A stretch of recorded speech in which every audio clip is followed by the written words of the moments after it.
réunion. Tunakubariki ajili ya kusanyiko hii. Depuis le début de l'année, nous ne le savions pas, mais toi tu le savais bien. Natoka mwanzo ya mwaka sisi hatukujua, lakini wewe uliyajua vizuri. Merci pour le Saint-Esprit qui va nous conduire. Na asante ajili ya Roho Mtakatifu atakapotuongoza.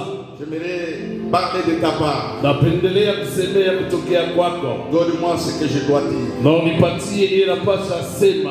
Merci pour ta présence. Na asante ajili ya uwepo wako. Je prends autorité sur le mouvement de l'ennemi. Nachukua mamlaka juu ya tendo yote ya adui. Merci Seigneur. Asante Bwana. Au nom de Jésus. Katika jina la Yesu. Amen. Amen. Moi aussi je bénis le Seigneur. Na mimi hivi nabariki Bwana pour l'invitation du pasteur Pierre. Ajili ya aliko ya Pastori Petro. Comme il l'a dit. Na jinsi aliyasema. Je le connais depuis de longues dates. Namjua toka miaka mingi. Il était encore étudiant. Yeye alikuja ngali mwanafunzi. Ils organisaient des grandes retraites vers Vinamon en dépassant Kenya. Na alianza kutengeneza kwenda pembeni mara mingi ngambo ya Vinamo kutambuka Kenya. J'avais été touché par les petites équipes. Na niliweza kuguswa kwa ile kikosi ya ndogo. Et quand je vois l'équipe qui m'invitait de venir le pasteur. Na wakati naona kikosi naanza kunyalika leo wanakuja wa pastori. Je bénis le Seigneur. Na hivi nabariki Bwana. Et j'aimerais vous dire. Napendelea kuambia. Vous avez un homme qui a été formé par Dieu. Mwenye Mungu na mtu mwenye alifundishwa naye Mungu. Donnez-moi un amen. Vous ne dites pas amen. Amen. Aujourd'hui, il y a des pasteurs. Na leo kunaonekana wapastori. D'être formés, ils sont déformés. Bali mafundishwe lakini wanaribishwa. Et ils vont déformer les brebis. Na batenda tena kuharibisha wa mkondoo. Je remercie le Seigneur pour maman son épouse. Na bariki Bwana ajili ya mama mke wake. C'est une femme de consolation pour lui. Ni mke wa fariji ajili yake. Vous ne dites pas amen. Amen. Alors quand je les vois ensemble. Wakati naona pamoja. Et les enfants aussi. Na watoto pia. La deuxième chose, na kitu ya pili, j'aimerais vous féliciter napendelea hivi kumitapa kumifwisha pour la construction de ce temple. Ajili ya majengo ya hekalu hii. Donnez-moi un amen. Amen. Un temple moderne comme ça. Na hekalu mpya ya sasa hivi. Au milieu de la commune compliqué. Katikati ya ikoba ikomini ya mvuruko. Donc c'est Dieu qui vous a envoyé ici. Ni Mungu ndio alinituma hapa. Yasema tout celui yoyote, toute celle qui a contribué yoyote aliweza kusaidia à la construction de ces temples. Kwa majengo ya kanisa hii. Dieu s'en souviendra. Naye Mungu atamkumbuka. Ce que je peux dire là-dedans. Quand Salomon a construit les temples, wakati Salomono alijenga hekalu, ça a pris beaucoup de temps. Ilichukua masiku mengi. Et quand il a terminé, wakati alipomaliza, il ne se rendait pas compte des événements qui allaient se passer. Yeye asikutambue mambo lipasha kufanyika pale. Dieu était descendu dedans. Na Mungu aliweza kushuka pale. Il a parlé, il a béni son peuple. Yeye alisema alibariki taifa yake. Et puis quand il a terminé ce temple, na wakati alipomaliza majengo ya hekalu, la Bible déclare, na Biblia inasema, il bâtit aussi des villes. Yeye akajenga pia mamiji. Quand vous terminez le temple de Dieu, wakati mnamaliza majengo ya kanisa ka Mungu, votre vie ne sera plus jamais la même. Maisha yenu haitabakia sawa sawa. Ce que vous faites pour Dieu, lile mnafanya ajili ya Mungu, Dieu le fera pour vous. Naye Mungu atayafanya ajili yenu. Et voilà, mais Dieu le fera pour vous. Penda kuna mkono atayafanya ajili yenu.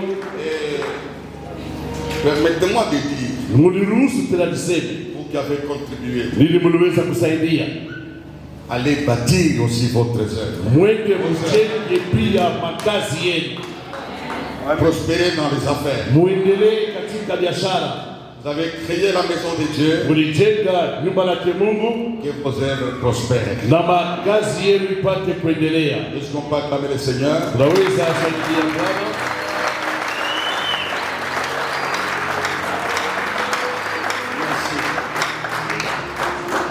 Nous lirons les textes de base. Tutasoma usomi wetu ya msingi. Peut-être que je vais l'expliquer selon la cérémonie d'aujourd'hui. Na pengine taweza kuyafasiria kufuatana na ibada ya leo. Dans les Actes des Apôtres, Katika Matendo la Mitume, c'est le texte que le pasteur m'a donné. hiyo ni usomi wa pastora alinipatia.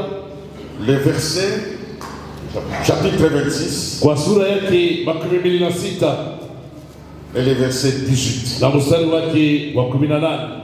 S'il y a quelqu'un qui lit, peut me lire. Na kama mmoja anasoma anaweza kusomea.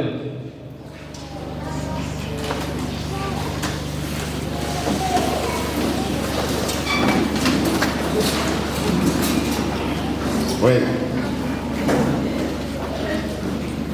On peut lire. Qui va lire?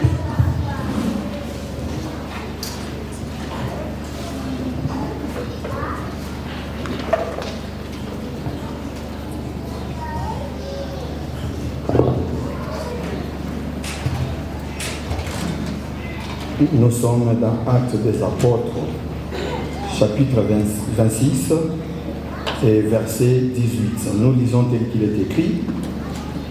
Afin que tu leur ouvres les yeux pour qu'ils passent des ténèbres à la lumière et de la puissance du Satan à Dieu, pour qu'ils reçoivent par la foi en moi le pardon des péchés et l'héritage avec les sacrifiés. Amen. Lisez le verset 16 aussi. Nous lisons le verset 16.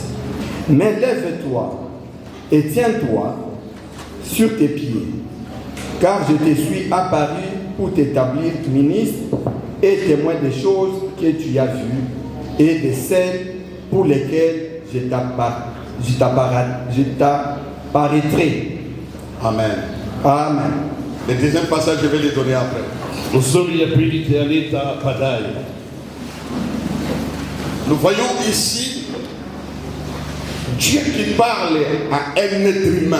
Na tunaona hapa Mungu anasema na binadamu.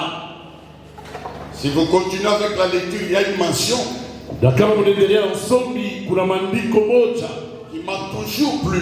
na kila mara nilifurahisha.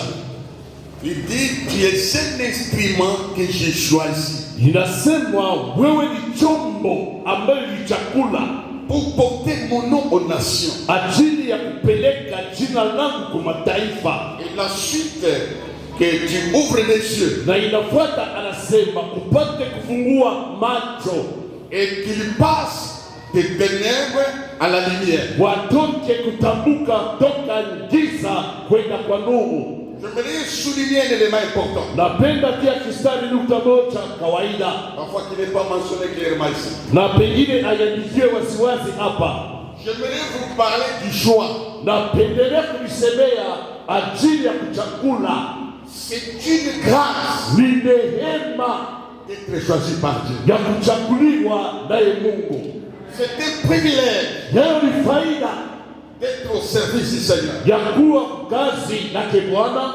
Tu as dit à Paul, Unamwambia Paulo, que c'est l'instrument wewe ni chombo, que j'ai choisi kile ni chakula pour porter mon nom ajili ya kubeba jina lako, aux nations, kupeleka kwa mataifa, afin que les gens traversent ili watu wapate vuka, des ténèbres à la lumière. watoke giza kwenda kunuru. Bien-aimés dans le Seigneur, Wapendwa katika Bwana, Dieu lui donne un programme Mungu anampatia matengenezo de déplacer les gens. ya kuhamisha watu. Même vous, les serviteurs de cette église, Naanga nini watumishi wa kanisa, ayez l'idée que vous êtes des instruments. muwe na akili ya kusema muko vyombo. Que Dieu vous a appelé Mungu alipata kumiita pour faire déplacer les gens. ajili ya kuhamisha watu Des ténèbres kutoka giza à la lumière. kwenda nuru, Et qu'il les ouvre les yeux. wewe upate kuwafungula macho, Qu'ils voient la gloire waone mtukufu de la rédemption. ya ukombozi. Paul est devenu missionnaire. Yeye Paulo anakuwa mishoni.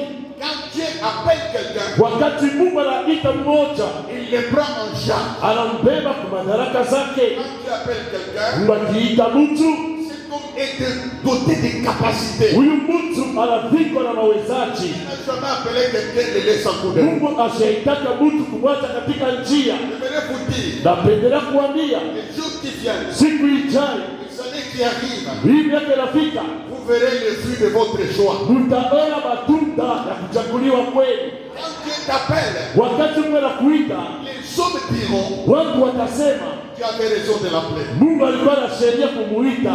Ici à l'église, Na hapa mkanisa vous n'êtes pas des patrons. hamuna mapatron. Parce que je vais prier pour les anciens. Nitaombea juu ya wazee. Vous êtes des ouvriers Ninyi ni wafanyakazi, appelés par Dieu. munaitwa na Mungu. Vous êtes des esclaves de Jésus. Ninyi watumwa pake Yesu. Vous êtes des doulos de Jésus. Mungu watumwa pake Yesu. Vous êtes appelés pour une mission spéciale. Alimita ajili ya kazi ya upekee. Dieu vous prendra en charge Mungu atembea kwa madaraka, parce qu'il vous a appelé. maana alipata kuita Si le plan spirituel katika hali ya kiroho, vous prendra en charge, yatembea kwa madaraka. le plan physique Kwa hali ya mwili, vous prendra en charge, atembea kwa madaraka. le plan matériel Kwa hali ya mali, vous prendra en charge. yatembea kwa madaraka. Alors c'est un privilège Leo ni faida de servir ce Dieu grand. ya kutumikia huyu Mungu mkubwa.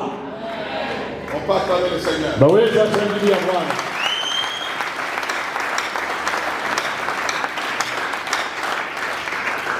Rien n'a attiré Jésus dans la vie de Paul. Na hakuna kitu kilipokota Yesu katika maisha ya Paulo. Il était un meurtrier. Je, Paulo alikuwa muuaji.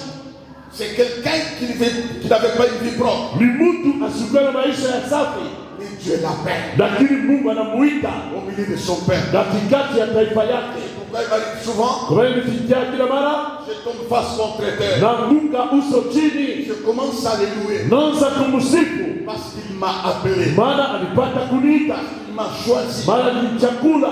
Il m'a associé Je, aliniunganisha à son œuvre. kwa kazi lake. Vous serez les associés Nini mtakuwa mnakuunganishwa d'un bon payeur. ya ule ananipaka mzuri sana, Un bon payeur. mlipaji Je mzuri. n'ai jamais vu Mimi bado sijaona quelqu'un qui est appelé par Dieu mtu aliitwa kwenye Mungu et qui n'a pas chanté un nouveau na cantique. mwinyasi kuimbe wimbo mpya, Quel que soit le prix que vous devez payer, ijapokuwa ya bei utalipa. soyez disponibles Muwe tayari pour les servir. ajira kumtumikia, Pour les servir. ajira kumtumikia. Voyons l'apôtre Paul, Naona mtume Paulo quand il a fait ce travail, wakati alifanya ile kazi ile d'être particulièrement l'instrument de Dieu. ya kuya kwa upekee chombo la Mungu. Premièrement, Ya kwanza, quand Dieu t'appelle, wakati Mungu anakuita, tu dois payer le prix. wewe unapaswa lipa bei, Le prix de ta vocation. bei ya mwito wako. Tu ne verras pas les fruits Hautaona matunda d'emblée comme ça. hivi tu mpaka pale kwa ghafla. Dieu va tester ton appel. Mungu atapima, atajaribu mwito Va wako, tester son choix en toi. atapia ni kuchakula wewe, Et ce que Dieu demande na kile Mungu anaomba à celui qui l'a appelé, kwa yule alipata kuita c'est la fidélité. ni uaminifu. On peut me donner la main. Amen. C'est la fidélité. Ni uaminifu. L'apôtre Paul, Mtume Paulo il a connu la persécution. yalipata kusongwa, Il a connu la faim. yaliishi Il njala, a connu la prison. aliishi kifungo, Il a connu tout ce que l'homme peut connaître comme souffrance. aliishi yote mtu anawezi kuishi kama mateso, Et il est resté fidèle. lakini alibakia uaminifu. Fidèle à Dieu. Mwaminifu kwa Mungu, Fidèle à sa vocation. mwaminifu kwa mwito wake. Celui qui sera fidèle Yoyote atabaki mwaminifu dans son choix ndani ya uchaguzi wake, verra la victoire du Seigneur. yeye ataona ushindi wake Bwana. C'est pas facile, hein? Haiko chepesi Servir le Seigneur. ya kutumikia Bwana. Accepter son appel. Wewe kupokea mwito wake C'est pas facile. haiko chepesi, Il y a un prix à payer. kuko bei ya kulipa. Dieu va te tester. Mungu atakupima. Voilà, donne-moi la main. Amen. Dieu va te tester. Ye Mungu atakupima, Il va te tester dans tous les domaines de la vie. atakupima katika matua zote ya maisha, Comme il a fait dans ma vie. vile aliyofanya katika maisha yangu. Il m'a testé à l'école, à l'examen de la famille. Ye alinipima kunifundisha kwa masomo ya njala. Il m'a testé à l'école de la persévérance. Ye alinifundisha kunipima kwa masomo ya kudumu. Il m'a testé à l'école de la patience. Ye alinipima kwa masomo ya kuvumilia.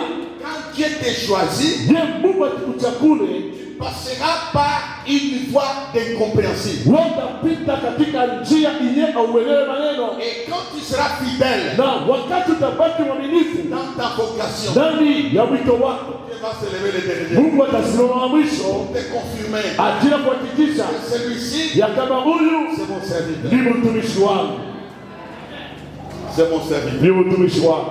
Savez-vous, quand j'arrive à Kamalondo ici, Unajua kati tunafika Kamalondo hapa, moi j'ai traversé à pied. mimi naanza kutambuka Kamalondo na Mikulu.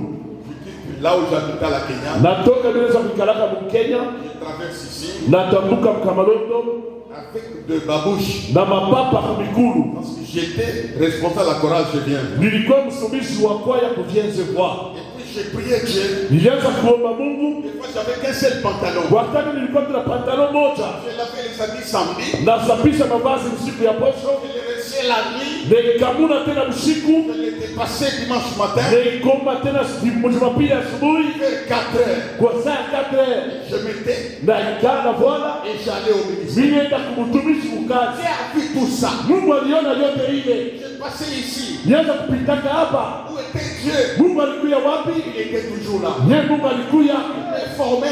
ajili ya kunifundisha Cause de la souffrance. masomo mateso. Quand il a vu que Wakati aliona ya kama je suis sorti vainqueur, nilitoka mshindaji, il a rendu les choses faciles. anafanya vitu kuya Il nyepesi. dit à quelqu'un de payer le prix. Naambia mmoja alipe bei, Et à la fin, siku mwisho il te récompense. yeye atakulipa. On peut acclamer le Seigneur. Waweza kushangilia Bwana.